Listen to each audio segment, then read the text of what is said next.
ഓണക്കാലത്തെ വിപണി ഇടപെടലിന്റെ ഭാഗമായുള്ള സപ്ലൈകോയുടെ ഓണച്ചന്തകൾ ഇന്നു മുതൽ. സംസ്ഥാനതല ഉദ്ഘാടനം മുഖ്യമന്ത്രി തിരുവനന്തപുരത്ത് നിർവഹിക്കും. വൻ വിലക്കുറവിൽ അവശ്യ സാധനങ്ങൾ ലഭ്യമാകുന്നതോടെ കൂടുതൽ ആളുകൾ സപ്ലൈകോയെ ആശ്രയിക്കുന്നതായി മന്ത്രി GR അനിൽ പറഞ്ഞു. ഉൾപ്രദേശങ്ങളിൽ ഉൾപ്പെടെ അവശ്യ സാധനങ്ങളുമായി ഇക്കുറി സഞ്ചരിക്കുന്ന ഓണച്ചന്തകളും എത്തും. വിപണി ഇടപെടൽ ഫലപ്രദമാക്കുന്നതിന്റെ ഭാഗമായി ഓഗസ്റ്റ് 26 മുതൽ സെപ്റ്റംബർ 4 വരെ 10 ദിവസങ്ങളിലായാണ് സംസ്ഥാനത്ത് ഓണച്ചന്തകൾ പ്രവർത്തിക്കുക. ജില്ലാ കേന്ദ്രങ്ങൾക്ക് പുറമെ ഇക്കുറി 140 നിയമസഭാ മണ്ഡലങ്ങളിലും ഓണം ഫെയറുകൾ സംഘടിപ്പിക്കും. നിയമസഭാ മണ്ഡലങ്ങളിൽ ഓഗസ്റ്റ് 31 മുതൽ സെപ്റ്റംബർ 4 വരെയാണ് ഓണച്ചന്തകൾ പ്രവർത്തിക്കുക. 200ഓളം ബ്രാൻഡുകളുടെ ഉൽപ്പന്നങ്ങളുണ്ട് സപ്ലൈകോയിൽ. പൊതുവിപണിയെ അപേക്ഷിച്ച് വൻ വിലക്കുറവിൽ ഇനി സാധനങ്ങൾ വാങ്ങാം. എല്ലാ സാധനങ്ങളുണ്ട്, കുഴപ്പമില്ല, വിലയും കുറവാണ്, നല്ല സാധനമാണ്. ഞാൻ വരുമ്പോൾ ഒന്നും കാണുമില്ല, അതുകൊണ്ട് പിന്നെ വരാറില്ല. ഇപ്പോഴെല്ലാ സാധനങ്ങളും വന്നിരിക്കുന്നു.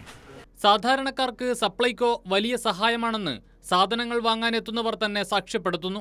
നല്ല സഹായമുണ്ട്, എല്ലാ സാധനമുണ്ട്. നമ്മളെ പോലുള്ള പാവങ്ങൾക്ക് ചെയ്ത ഏറ്റവും വലിയ ഉപകാരം മന്ത്രി. വെളിച്ചെണ്ണയൊക്കെ സഹായം തന്നെയാണ്. പുറത്തുനിന്ന് വാങ്ങണേക്കാളും വില സഹായമുണ്ട് വെളിച്ചെണ്ണ. പൊതുവിപണിയിൽ 539 രൂപ വിലയുള്ള വെളിച്ചെണ്ണ 457 രൂപയ്ക്കാണ് സപ്ലൈകോ നൽകുന്നത്. ഉൾപ്രദേശങ്ങളിൽ ഉൾപ്പെടെ അവശ്യ സാധനങ്ങൾ എത്തിക്കാൻ ഇക്കുറി സഞ്ചരിക്കുന്ന ഓണച്ചന്തകളും ഉണ്ടാകുമെന്ന് മന്ത്രി GR അനിൽ പറഞ്ഞു.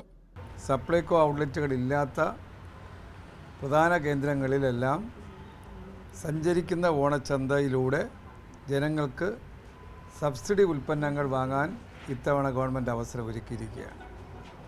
സബ്സിഡി ഉൽപ്പന്നങ്ങൾ വാങ്ങുക എന്ന് പറയുമ്പോൾ സാധാരണ ഒരു മാസത്തിൽ ഒരു തവണയാണ് ആ അവസരം കിട്ടുന്നത്. എന്നാൽ ഇത്തവണ എല്ലാ കാർഡുകാർക്കും ഓഗസ്റ്റ് മാസം വാങ്ങിയവർക്ക് വീണ്ടും സെപ്റ്റംബർ മാസത്തെ ഓണത്തിൻ്റെ മാസത്തെ സബ്സിഡി ഉൽപ്പന്നങ്ങൾ കൂടി വാങ്ങാനുള്ള അവസരം നൽകുകയാണ്. ഇന്നു മുതൽ 25 രൂപ നിരക്കിൽ 20 കിലോ അരി ലഭ്യമാക്കും. സെപ്റ്റംബറിലെ സബ്സിഡി ഉൽപ്പന്നങ്ങൾ മുൻകൂറായി ഇന്നു മുതൽ വാങ്ങാനും സാധിക്കും.